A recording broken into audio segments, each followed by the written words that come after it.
This is Identity at the Center. Welcome to the Identity at the Center podcast. I'm Jeff. I'm joined by my Decoded co-host, Sean. How's it going, Sean? Very well. Good. So the reception to Decoded, our first episode, has been well received. I think so. When are we doing our next one? I'm going to put you right on the spot right away. We didn't even discuss this. So I talked to Mr. Fletcher about it, and he didn't say no. Okay. But I'm talking with him and Shay at, I think it's 5:30. I will let you know. Okay. I'll shoot you a high five. A high five. Okay, so that's Mr. George Fletcher? Yep. Okay. And what is the spec that we have to look forward to? Transaction tokens. Ooh, transaction tokens. Yeah, but it'll be transaction tokens, but it's also going to bring an agentic context to it. So Shay's doing an agentic profile on top of transaction tokens, but we have a baseline how it applies to AI. You have the lovely buzzard of the week here. Mm-hmm. But yeah. I feel like there's an opportunity to do a better job of marketing specs and like making it sexier. The sexy world of transaction tokens, the dark, seedy underside of transaction tokens. Like we've got to like spice this up a little bit. Okay. You don't look convinced. You're just like, whatever, Jeff. Well, there's like so many ways to say it. There's so many acronyms. There's TX tokens, TXN tokens. Then Brian Kinman pointed out to me, like, you're never going to call it TRATS again because of figure that out. Mm-hmm. But I think there's a way to like be like, bro, not only do I do transactions, but when I do, I use transaction tokens. Something like that. Like, that's not going to fly. It's too long, but it can work. All right. So we're here at Identiverse 2026, Las Vegas. A lot of stuff going on. You're a busy guy. You're giving a lot of talks. You're kind of like my continuous identity guy, my Sherpa, my guide. What is the state of the union? Because the last time we talked about this was Identiverse last year. We've had some conversation in between, but we talked. It's a year later. Give me like a state of the union on continuous identity. Is this real? Is it happening in the real world? Yeah. Or is it still very much like ideation? No, I think it's not even like picked up market steam. It's like it's mainstream mainstay because you're seeing it more in vendors advertising too. I mean, the acquisition that happened with CrowdStrike, they created a whole entire identity department called continuous identity. Like, it's all there. I think Andrew Kamen and I had a workshop on Monday. There was about 40 to 50 people in there, and when we talked to a lot of the people in the workshop, they're like halfway down the journey of doing things, and they're starting with baseline principles of zero standing privilege, then getting to, provisioning, but then they're starting to put the pieces together, and the pitfalls they're going after right now, Andrew and I have been through, so we're helping them along the way here, but it was more like soaking it up. So the workshop we had for them gave them a whole plan, like how to sell it, the lingo, the jargon, the financial stuff to it, how do you do it, and here's the tech. And the outreach we've gotten between Andrew and I was like, more. So it's there. I know there's about 20 new companies that are decent size that are like, we're doing it. We're actually doing it. Yes. What are some of the questions you guys get? Like when somebody reaches out and say, hey, is it still like, what does this mean? Is it, how do I do it? Are they like specific questions around like integration? It was really, where do I start? Really? Okay. And a lot of it is, I want to do it, where do I start? And I think the workshop we gave them we're giving them the whole PowerPoint deck. It's literally, here's the educational material. Then it went into the sell. Then it went into the lingo, because you don't want to say you need CAPE. Mm-hmm. You want to say, I want more seamless security, but with longer sessions for login. Mm-hmm. So it's how do you translate the tech talk to the business talk? Mm-hmm. Then it went into financial, the financial aspect of things.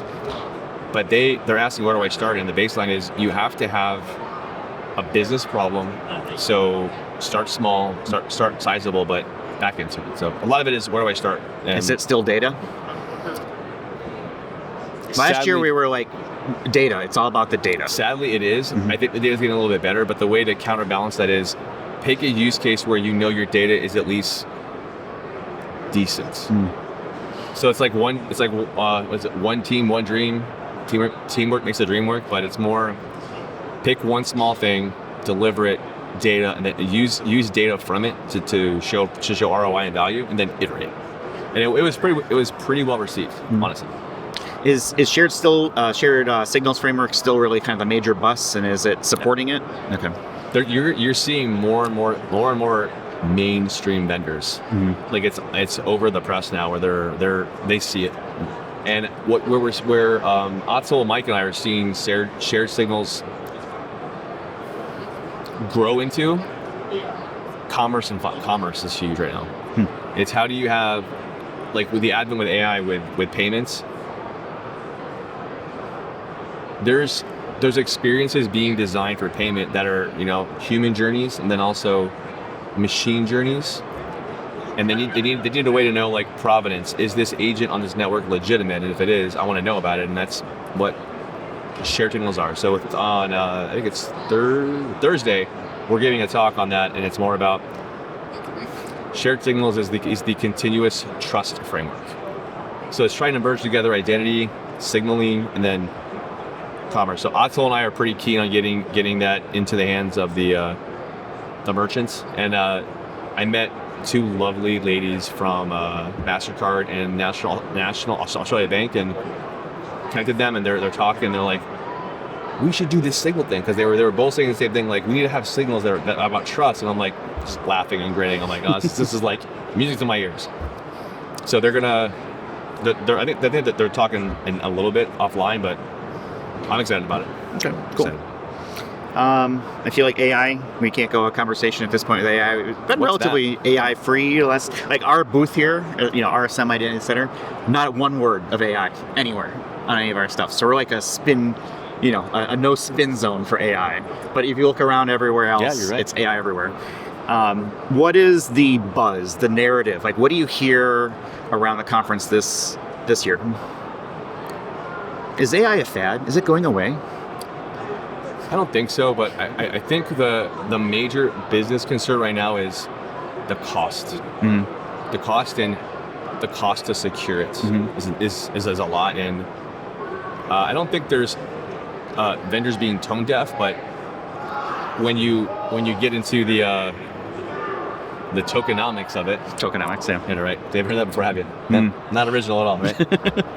It's crazy how you have to look at the security in layers, but in each layers, it's like, we charge per seat, we charge per throughput, we charge for tokens, we charge for prompts, and it's like, it's expensive. Like, would you spend, I'm making this up, but would you spend $80 million to secure it when your budget is $40 million? It's like, okay.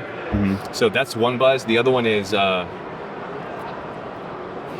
it's not provenance, it's more about indemnity, right? Yeah. But provenance is also huge because people are starting to realize that models are a thing.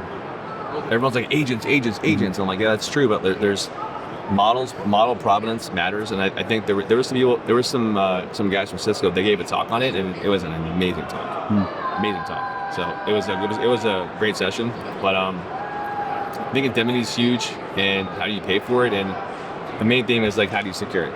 And like you said, where you look, it's AI security, with more AI security. So it's out there. The good news is that there's so many products now. It's like, we have this problem solved. You just have to buy product XYZ and it will solve all your problems. It's the same thing we saw with, like, zero trust, right, a couple years ago. And then ITDR, exactly right, yeah. Right, before that, blockchain, your decentralized identity Blockchain's thing. still a thing. It's still a thing, just not huge in the US yet. At least No. not from an identity standpoint. No.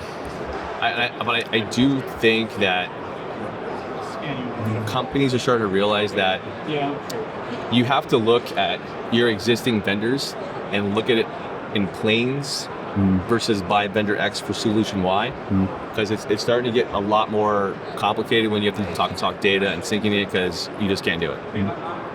Careful, don't get the camera. Sorry. Let's see, what's off my list here? AI and actually being used in IAM programs right now, today, not a roadmap. Let's talk about IAM for AI versus AI for IAM. It's okay. I did not realize. In your eyes, what's the difference? I think it's just the context. Are we talking about a tool that's leveraging something to do AI thing or to do identity things, or am I trying to manage the identity of an AI? And you're asking about AI and IAM? Do both. Dealer's choice. We've got our little identity center. Shout out to Rob again for printing these out for us. Nice. They are nice. They're cool, right? They're really. Yeah, Rob, well done. Like, people keep coming up, so I won't blow up your spot, but it was very cool. I am managing AI. There's going to be some things that are going to have to fundamentally be corrected in the traditional model. And I think PAM and IGA are going to be drastically disrupted, for sure. Now, on the flip side, it's AI in IAM. You're going to start seeing things happen like recommendation engines that say people of this cohort with these attributes get access to these things should have it, right? That may give you more guardrails on should an HR manager have access to GitHub repo X, or should engineer have access to deliver Salesforce thing Y, right?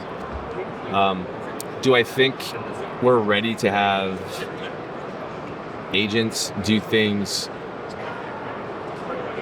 write things automatically without observation? Not yet. What would it make you to trust that? Because at some point, I feel it's an inevitable conclusion is that, at some point an AI agent will be doing this thing, but it's not going to happen until the right person in the organization trusts that it's making those decisions. It's going to be more around, this is my opinion, but I think you need model provenance for that. So right now, there's no way to say, I've done this action using this model, right?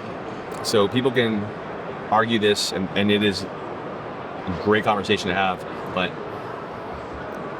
how do I know that the model I'm using is Opus? Because the name says it, right? Awesome. Hey, I'm Jeff Stedman. How do you know it's me? Well, there's this thing called I know you're you, and I know I'm me, but in the model world, that does exist in some capacity, but it's a drop down. How do you know? Yeah, that's a good point. I mean, there's a lot of these, you can go direct to the vendor, right? Let's say you're using Anthropic's direct interface through Claude, but you've got other, AI services. Perplexity jumps to mind, right? You can pick the model. How do you know that it really is the model that you're picking? It's just a drop down on the screen. I guess the provenance, the attribution of where that information is coming from is important. Because I'm telling you, their talk was amazing. I have, being a, not a moderator, but a panelists on the content committee, on the a distinguished engineer. No, a content committee chair. Okay. Come on, man. It was good to be able to review I got the chance to review their deck and be like, hey, this is a good grade. And I was like, ship this thing. This is amazing. I want to be in this session. And it was really. I was approaching it the same way, thinking it's one more than think about it. I'm like, oh wait, it's there, and they actually open sourced it as well too, which is kind of interesting. But I think until you have that, it's going to be a little bit weird because you're gonna. It goes into a topic that I think is very important, and it's indemnity and plausibility. Why was this done? You can't just say, oh, it's AI. You can, it's an answer, but I'd be like, well, what does that mean? They'll say, oh, the agent did it. Awesome. Why did the agent do it? The agent doesn't do anything. The LLM says you should do this thing, right? I mean, you're talking about explainability, right? Of the 100%. Actions that's been taken place. The indemnity angle I find interesting because I guess I kind of figured this is a solved item. A agent really can't make a decision. The decision still rests. Ultimately, the accountability of that decision rests with somebody within the organization. But if they're doing it on behalf of, I think it's still that accountability, but I don't know. And maybe organizations are thinking about it differently. Yeah. But who ultimately is I made this decision, I stand by it, and if something goes wrong, who do I assign blame to? And that blame might have financial repercussions. Correct. And I think it's going to be a mixture of who and what. Not what as in this agent. We're not going to go create a blame agent. It's the blame agent's fault, right? Go do that. I mean, that would be kind of fun. That'll be the specialized, small language model. Yeah. The one that's best at accepting blame. Exactly. What's your job? I accept blame very well. Right. Very good. Yeah. No modeling needed. Just blame me. I'm good to go. Yeah. The highest grossing model out there. Exactly, right? So, that's awesome. If you did that, you probably would be a millionaire. Don't steal that idea. I'm vibe coding it over the weekend. You heard it here first. Dibs. Blame agent by IDAC. It's great. So I think I think assigning authority to something is important, but it's going to be who and what. So a good example is I'm entering in financials, and I need to do some projections going forward, and I use AI. Normally, I use Model X. Under the covers, I'm using Model X version 1, and it changes. I need to know how the model was trained, what data set was used, a bunch of other things that I don't have enough time to talk about right now. But if you don't know that, I don't know if I would get behind that decision and stand behind that and put my name on it, because it's your reputation and your job's on the line. And it's a very nascent thing. I was talking to a few of my close friends about it, but it's indemnity is a thing, and it's also a matter of like if you push code, for example, and you're using a newer version of the model, and you're like, yeah, it looks good, ship it. Who's on the hook for that? Correct. Right, the person who said ship it. The human being, essentially, is supposed to be. Because where this is going next is it digital workers or digital assistants? Yep. The fun thing is, and we got into this on. It wasn't an argument. It was more like a very spirited debate on if you have a digital assistant and you say, hey, listen, I want to book a cruise to Antarctica. It's fantastic. It's a great time of year, right? And you're like, awesome. Your assistance gets you. You're so excited about it. You're like, yeah, I can't wait to go. I'm so excited. Your process is amazing. Book this thing yesterday. Book it now. The only available room in there is like the grand suite, 40 grand. Who's on the hook? Obviously, in this, it's the answer is you. You're like, no, that's your problem. But in some countries, it's not the user. It's very much the model, the bank, the bank, yeah, the financial. Well, yes, yeah. So the financial obligation, but the banks aren't going to take that laying down. Some countries do that. Really? I had no idea until today. Can I go off on a tangent? I want to move to that country too. Yes. No. Okay. A different tangent. You Gotcha. brought up the scenario of planning a vacation through AI. Yep. And I see that example all the time. I'm sorry. Okay. And there's no way in heck that I would ever want an AI to like create a vacation for me. I want to know what I'm doing. I want to plan it. I want to like do everything, etc. And here's my segue. Like, okay. Why is that such an example? Apple does it in their keynotes. It seems like all the AI vendors are like, oh, I planned this vacation for you. Cool. That does. I don't want that. So you give another example? Is that what you want? No, I'm sorry. I got on my soapbox, you're fine. You're good. And it was just like, it just struck me as funny. I think another way to look at it is, let's take... It doesn't discount what you're bringing up, which is... Oh, I get it. The AI made a decision to book something. A financial transaction was involved, and that financial transaction was exorbitant by whatever that definition means to the individual. Yep. Now what? Is that a failure of the AI? Is it a failure of the guardrails that are put around it? Is it a failure of the user for not putting in the correct prompt to guide the AI in making those decisions? D, all the above. All the above. It is. Yeah. But guardrails in this case, what are you going to tell it? You should say you're maxing your min. So like let's say you book a vacation on your favorite vacation bookings that are made nameless. There's usually little sliders that says max and min. Yeah. Right? Yeah. And one would argue that if you did it with like RPA, it'd work, because you'd be like, there's the max, here's your min, call it a day. So, and one would also say that the user may not have given it the right parameters for it, but when you talk to a bunch of people in different industries from different backgrounds, you get wide varying viewpoints, and it's very interesting to see where they gravitate towards. One was like, well, the bank's gonna have to own this, and I'm like, not in America, they're not. They're like, that sucks to be you. You're gonna charge. Yeah. I mean, your only recourse is like, no, give me a refund. Well, it's a little bit like financial transactions today, right? There is a risk reduction. There is things that banks do to try to hedge against it. But if there's a situation where your credit card gets stolen, right? It's on you as the consumer to report that as soon as possible. And generally, at least in the US, right, you're generally not liable for fraudulent purchases. That's just the cost of doing business, is that banks somewhere have to pay into. But that cost does get passed back to consumers in forms of other, fees or increases or whatever it may be.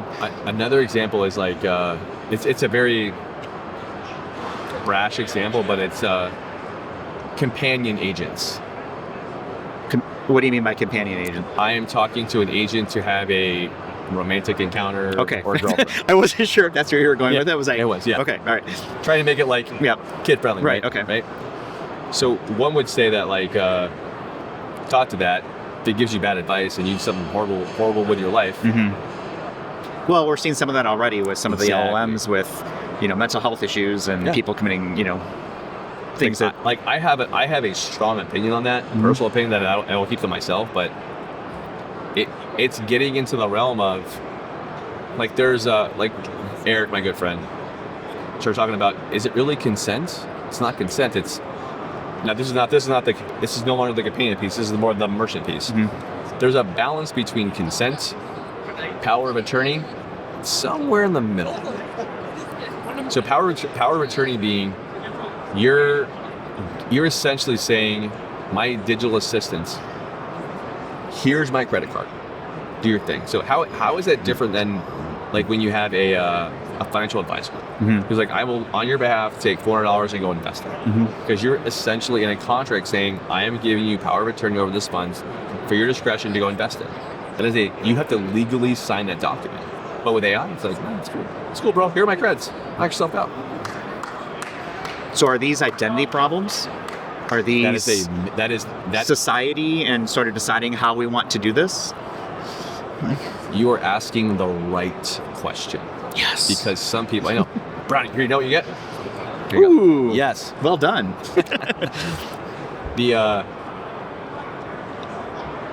They're not solely identity, but it's a layered problem. And I think one of the spirited debates we had was more,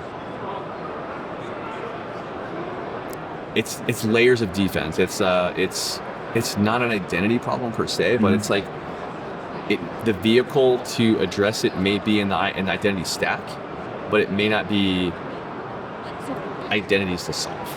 And it's so new that we're I'm dancing around an answer that doesn't exist right now. Yeah. Well, I think we're thinking it I don't know, and there's so many different avenues to it. And then in 2 weeks, it'll change. Right. Jinx. That's the only thing we know for sure. Here you go. Well done. Yes. Good answer. Yep. Get it back. Exciting. There's things will change. Do we have the AI making the decisions? At what point does it revolve around the user as what is their responsibility in this sort of decision-making processes? Because I don't think it will get to the point where it's well, the AI made it and I blame the dog for eating my homework, becomes, I blame the AI for making a stupid decision. That's a great excuse. So maybe that's where we're going. But at what point does the identity industry play a role in developing safeguards around this? Now, we're not the moral police, right? We're not solving really societal problems, but how do we make sure that guardrails get put in place and have standards? Things like OAuth, SAML, AuthZen, SSF, Kate, Risk, all this great work that we've done, right, is okay, how do we put them together? Thank you. Can I have a token? Oh, yeah. Thank you very much, right? We're just trading currency back and forth here. Back and forth. And this is the circular economy. I now invest in you. Sweet. Yeah. I'm going to give you free compute. But we have all these different frameworks. I guess the question is this an identity community thing to solve for?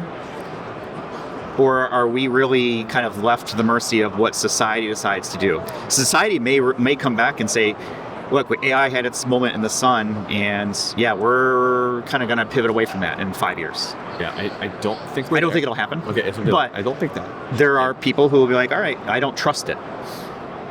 Do they get left behind like the other people maybe today who don't have digital identities?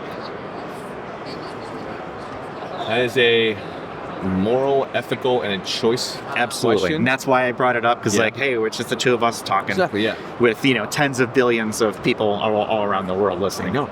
Tens of billions? Nice. That's good. Decoded will get there one day. Yeah, good job. Hey, there we go. I'm 2-0. Okay. Yeah, right. I gotta earn those back. You earned 2 back. Here, you got it. It's a layered answer. Mm-hmm. I think it's more of an attribution, and it's going to sound very cliche, a relationship problem. What do you mean by relationship problem?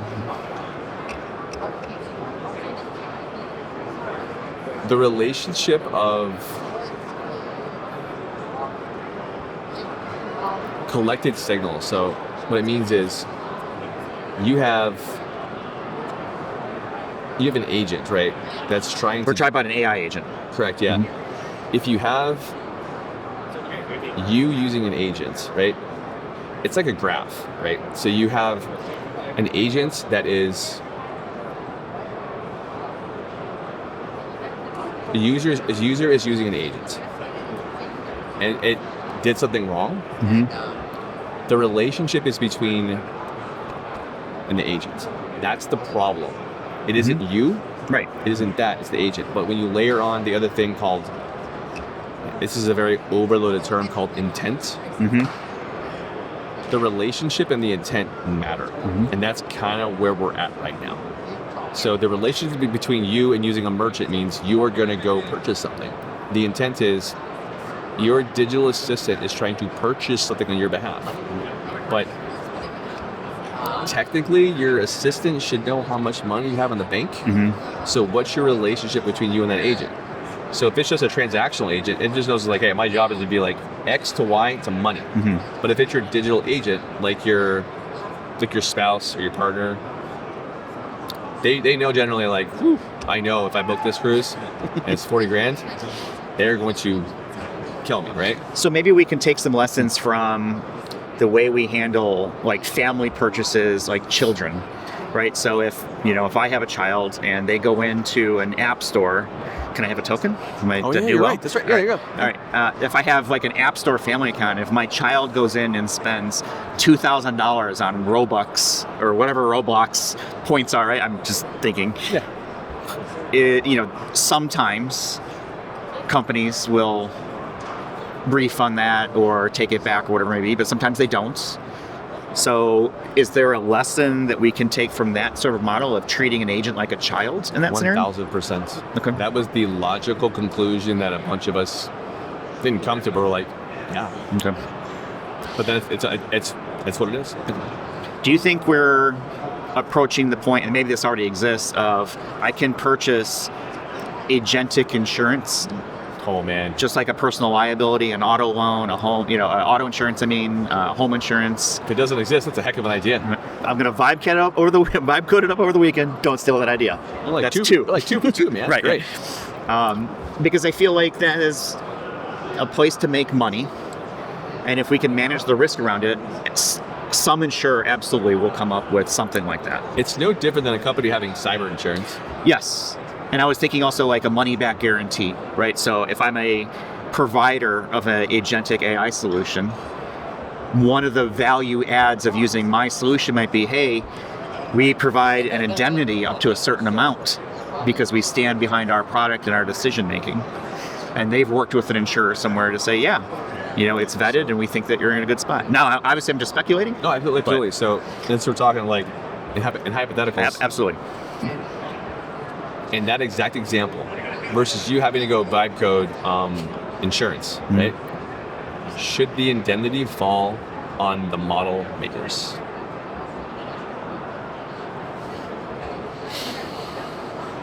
I don't know.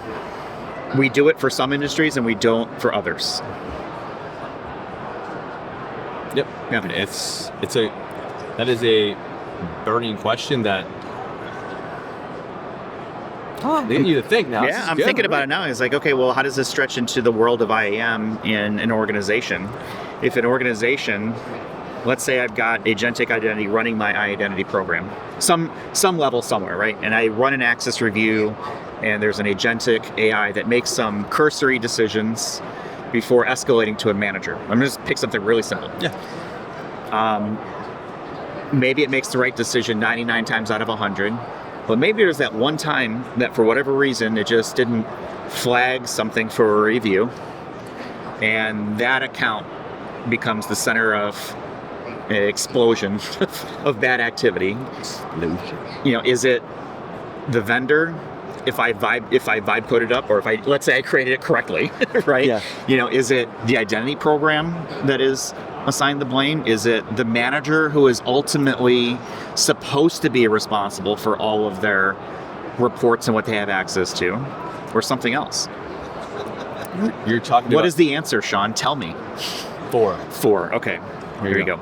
Oh, We'll just trade that one back. All right. you're it's chain of liability. But Right. then, I mean, I regret saying this, but like, do you hire lawyers that are agents to go defend agentic Well, that's, things? I mean, look, think you're it's really laughing and I'm laughing, but it's absolutely true. You know there's going to be, Oh, yeah. So I had, this idea of like small language models, and like I'm going to have I've actually had a few conversations around this today, is like, we've got large language models.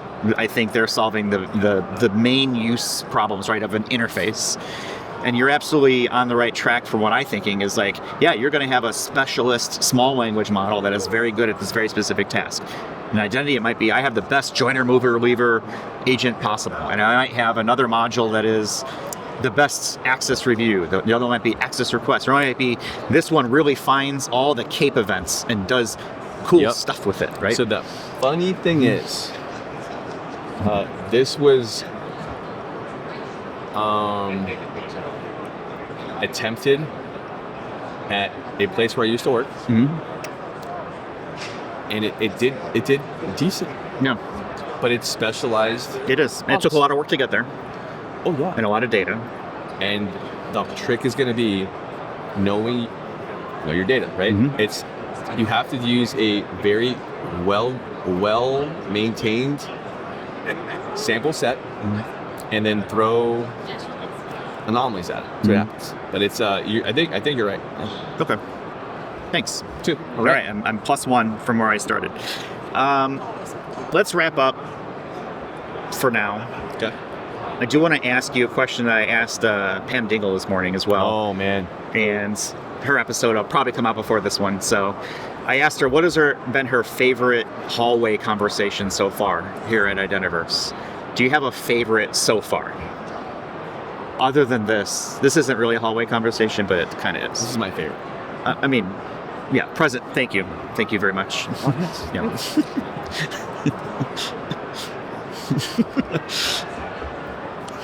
I've had a lot of good ones. I would say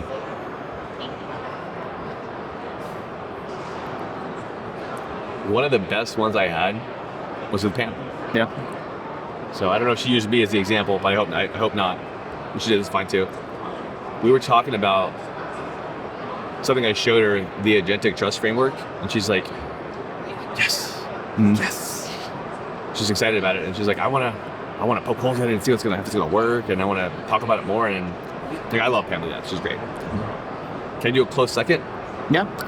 The 2 lovely ladies from the National Australian Bank and MasterCard, they were independent conversations, but they were saying the same thing. And for like one of the first times I was able to connect to people, and it was so awesome. Because you're like a pro at that. I've been on the outside looking in at all these stars. Thank you very much. And this is the one thing that I wish and hope that we as a identity community would do better when we're at conferences. And I don't think we do it bad, but I think there's always room for improvement. Let's get other people involved. Let's make connections. Let's have those conversations, introduce people, etc. I like doing that.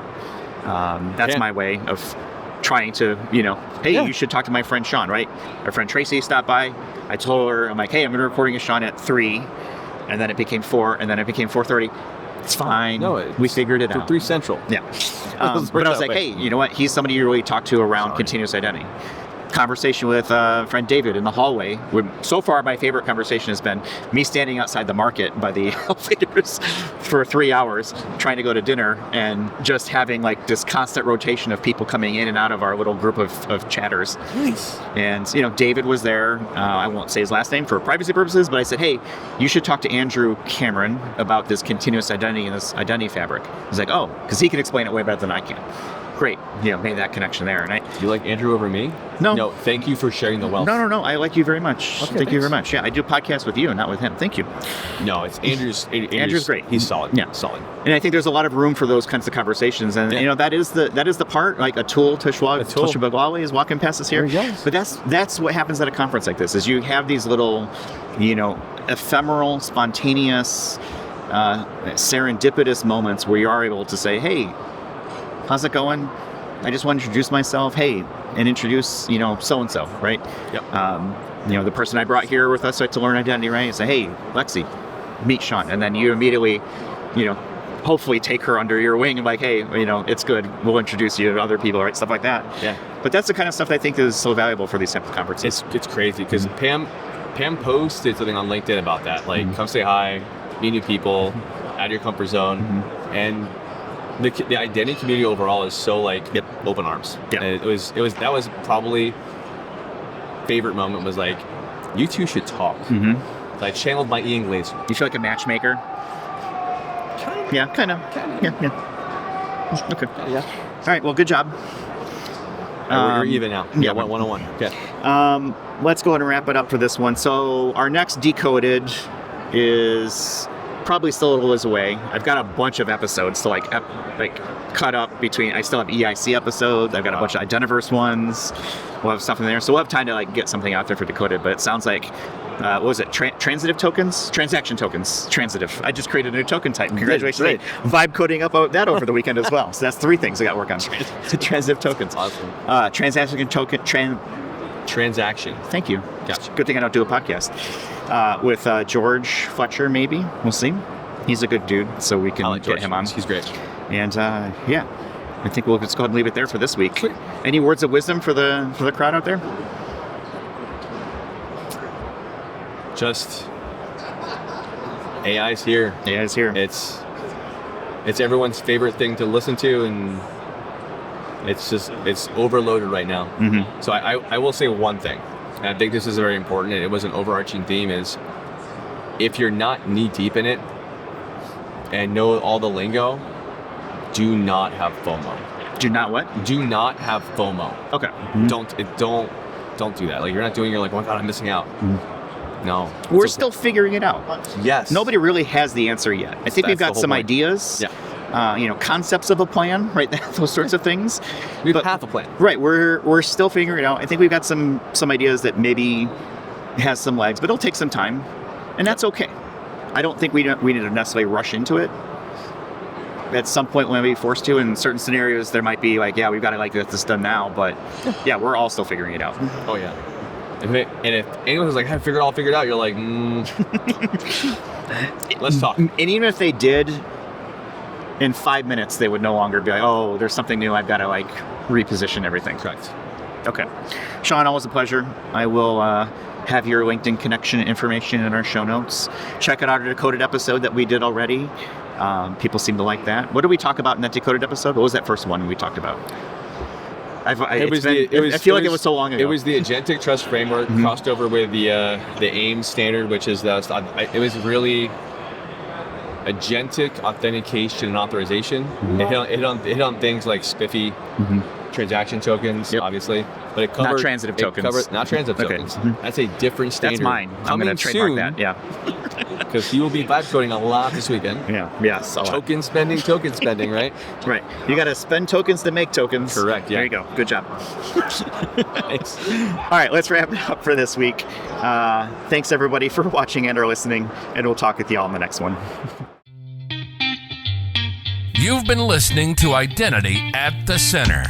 We hope you've enjoyed the show. Make sure to like, rate, and review. And we'll be back soon. But in the meantime, hit the website at identityatthecenter.com. See you next time on Identity at the Center.